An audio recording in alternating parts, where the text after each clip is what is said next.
Bonjour chers élèves. Pour mieux profiter de cet exercice, je vous invite à prendre une feuille et un stylo, prendre votre temps et essayer de trouver la bonne réponse avant de consulter la correction disponible à la fin de la vidéo.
Nous allons passer par la suite au traitement de quelques exercices traitant la limite et la continuité. Le premier exercice, c'est pour le calcul des limites. Et d'après ce que vous avez vu en première année baccalauréat et en cette année, il existe plusieurs techniques de calcul de limites. Soit on remplace, soit on fait des techniques selon les cas. Voyons le premier cas qui est la limite quand x tend vers 1 plus, c'est-à-dire x est supérieur ou égal à 1, et x tend vers s'approche de 1, par valeur plus grande que 1, de racine de x moins 2 plus racine de x moins racine 2 sur x carré moins 1. Si je remplace directement, j'aurai 2 moins 2, c'est 0, plus racine 2 moins racine 2, c'est 0, sur 1 au carré, c'est 1, moins 1, c'est 0. Donc j'aurai une forme indéterminée.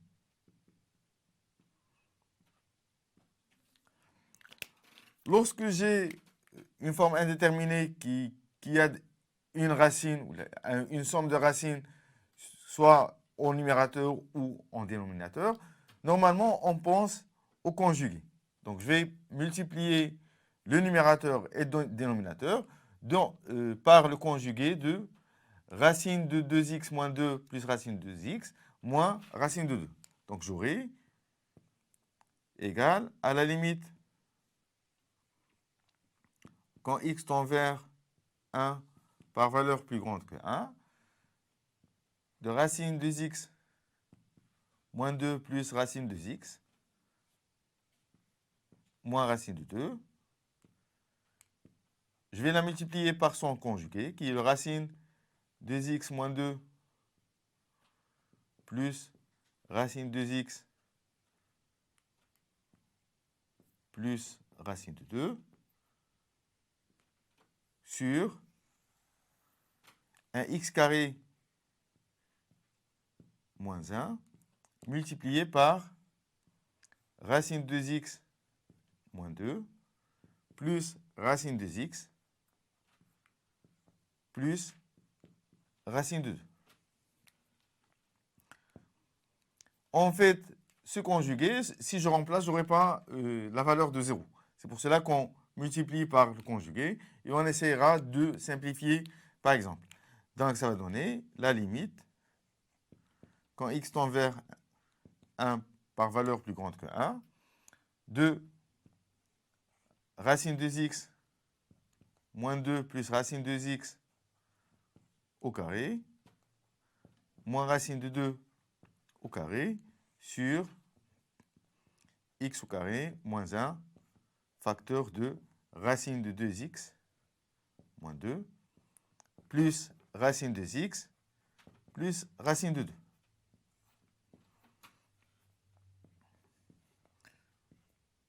On va développer l'identité remarquable qui donnera 2x moins 2 plus 2 racine de 2x moins 2 facteur de 2x plus 2x moins 2 sur x carré moins 1 facteur de racine de x moins 2 plus racine de x plus racine de 2 qui est égal, je vais faire les calculs au numérateur. Ça va donner un 4x moins 4 plus, je vais factoriser par 2, la multiplier par 2, ça va donner 4. Avec une racine, ça va sortir en 2. 4, racine de x moins 1 facteur de x sur x au carré moins 1 racine de 2x moins 2 plus racine de x plus racine de 2. J'ai encore une forme indéterminée si je remplace. Donc, je dois chercher une simplification. Donc là, je vois bien qu'il existe un racine de x moins 1 au numérateur. Je peux factoriser par 4 et j'ai un racine de x moins 1 au carré. Donc, je peux factoriser par racine de x moins 1 et voir ce qui reste. Et au dénominateur, j'ai un x moins 1. Donc, je vais faire, ça va être égal à la limite, quand x tend vers 1 plus, x moins 1, facteur de x plus 1, facteur de racine de x moins 2, plus racine de x, plus racine de 2. Et en numérateur, nous aurons, j'ai dit je vais factoriser par un racine de x moins 1. Ça va me rester un 4 racine de x moins 1.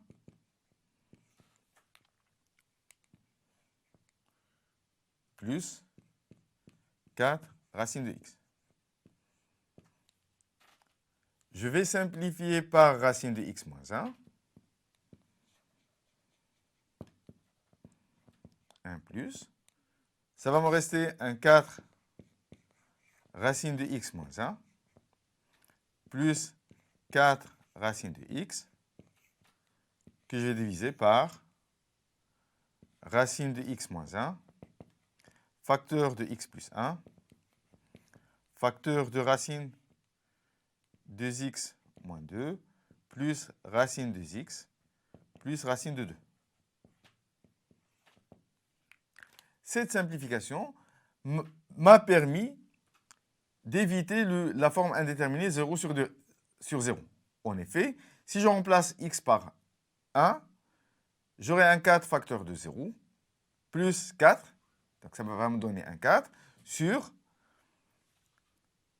racine de 1 moins 1, c'est 0, donc un 0 plus, que je multiplie par 1 plus 1, c'est 2, donc c'est 0 plus, multiplié par racine de 2x moins 2, c'est 0, plus racine de 2 fois 1, c'est racine de 1, plus 1 racine de 2. Racine de 2 plus racine de 2. Donc, j'aurai quelque chose de positif, 1, 4, sur 0 plus, ce qui va me donner que cette limite est égale à plus infini. Donc, je vais l'écrire ici, 4 sur 0 plus, qui va me donner plus l'infini. La limite est égale à plus l'infini. Nous allons passer par la suite à la résolution de la deuxième question de l'exercice.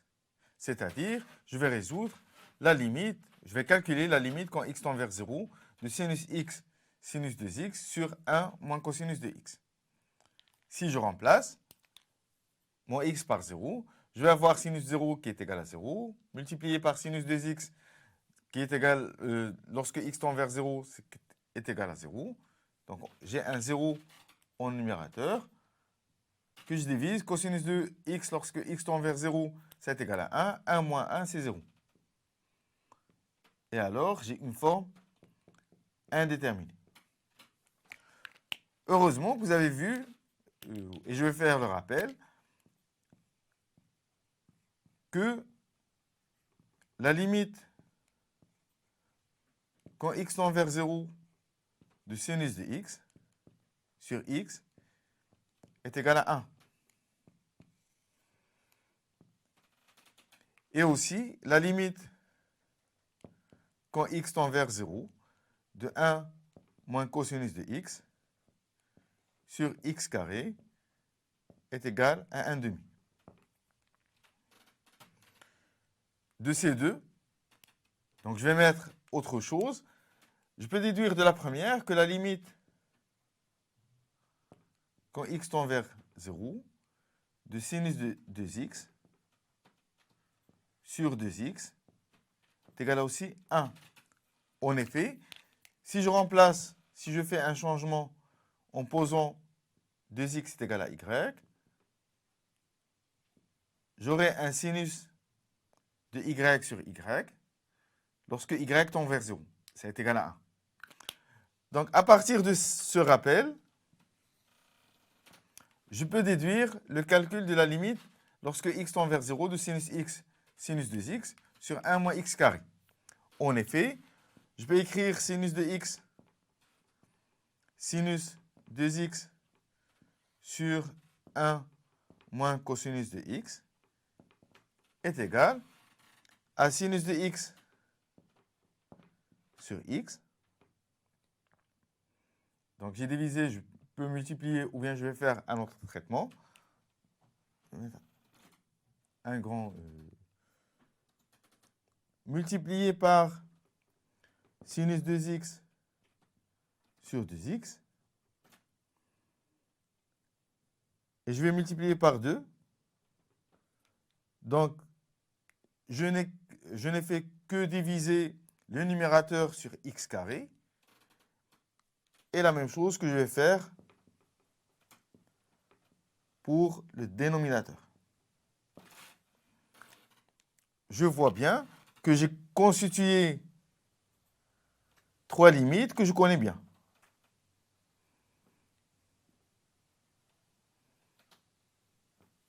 La première qui est égale à 1, la deuxième qui est égale à 1, et la troisième qui est égale à 1 demi. Il ne me reste que de faire les calculs. Donc la limite,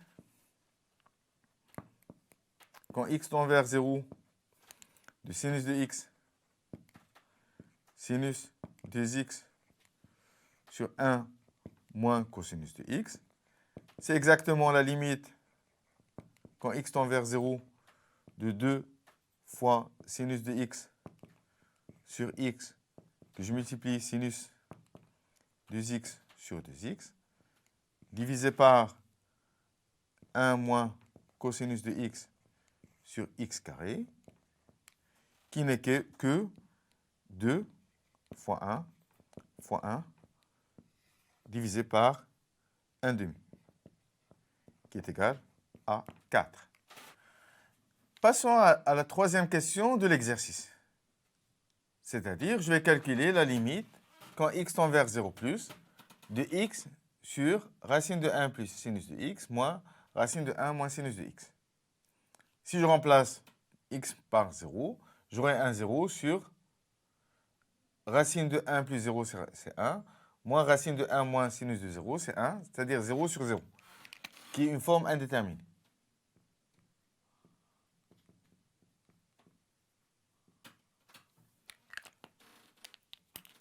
Donc, comme j'ai déjà dit à la première question, je vais multiplier par le conjugué de ce qui est en dénominateur.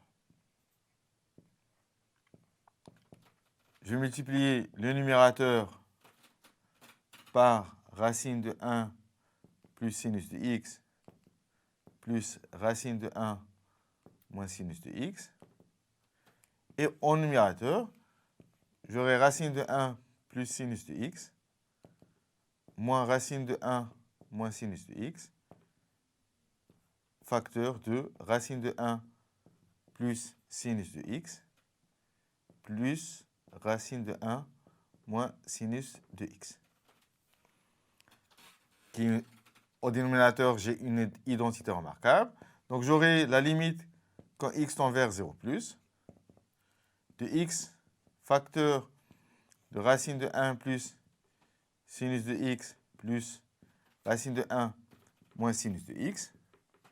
Et en dénominateur, j'aurai une identité remarquable, c'est-à-dire racine de 1 plus sinus de x au carré, moins racine de 1 moins sinus de x au carré. Je peux enlever le carré par la racine. Je peux enlever la racine par le carré.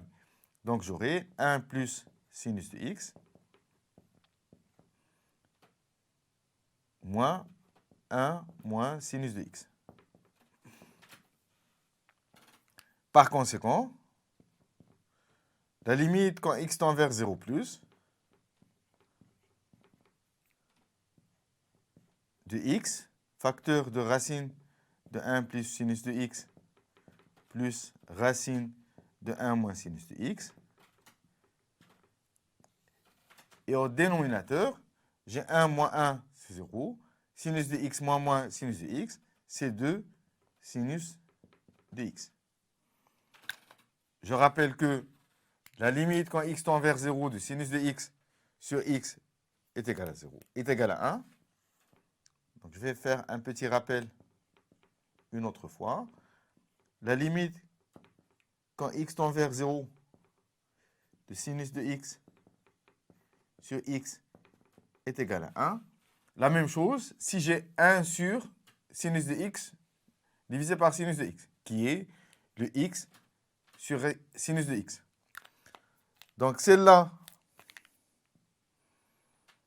la limite va me donner 1.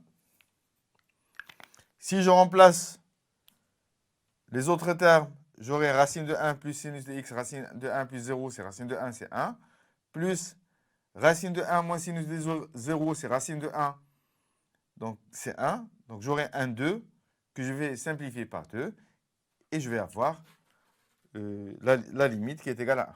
Donc je vais l'écrire doucement. La limite, c'est égal à la limite quand x tend vers 0 plus de 2 sinus de x sur x. Et en numérateur, j'aurai racine de 1 plus sinus de x plus racine de 1 moins sinus de x. Juste, je remplace et j'aurai un 2 sur 2 que j'ai simplifié. Et en numérateur, c'est 1. Donc ça va me rester 2 fois, maintenant 2 sur 2 fois 1, qui est égal finalement à 1. Nous allons traiter par la suite la quatrième question du premier exercice. Dans cette question, nous trouvons la limite quand x tend vers plus l'infini de cosinus de x sur x à la puissance 3. Normalement, la limite quand x tend vers plus l'infini de cosinus de x n'existe pas. En effet, le cosinus prend des valeurs entre moins 1 et 1. Et la limite, même lorsque x tend vers plus l'infini, on aurait des tours sur le cercle trigonométrique. Donc, à chaque fois, je vais avoir une valeur différente. Si on est modulo 2k pi, j'aurai un 1. Si on est modulo pi sur 2 plus 2k pi, j'aurai un 0, ainsi de suite. Donc, n'existe pas.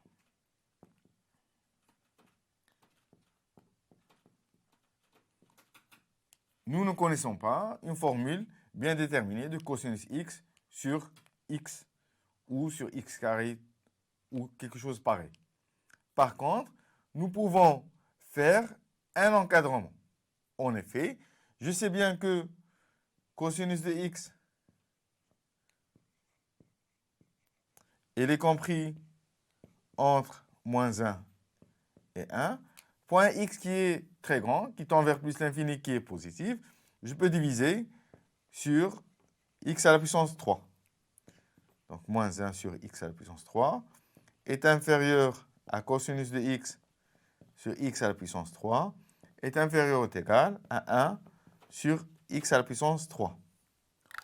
En faisant maintenant tendre x vers plus l'infini, ce terme-là tend vers 0, ce terme-là tend aussi vers 0, et par conséquent, cette limite, ou bien cosinus de x sur x à la puissance 3, donc l'écrire lorsque x tend vers plus l'infini, x tend vers plus l'infini, va tendre aussi vers 0. Et j'aurai par conséquent la limite quand x tend vers plus l'infini de cosinus de x sur x à la puissance 3 est égale à 0. Nous devons pratiquer plusieurs fois le calcul de limite parce qu'il est primordial dans l'étude de fonctions et aussi dans le calcul de la continuité.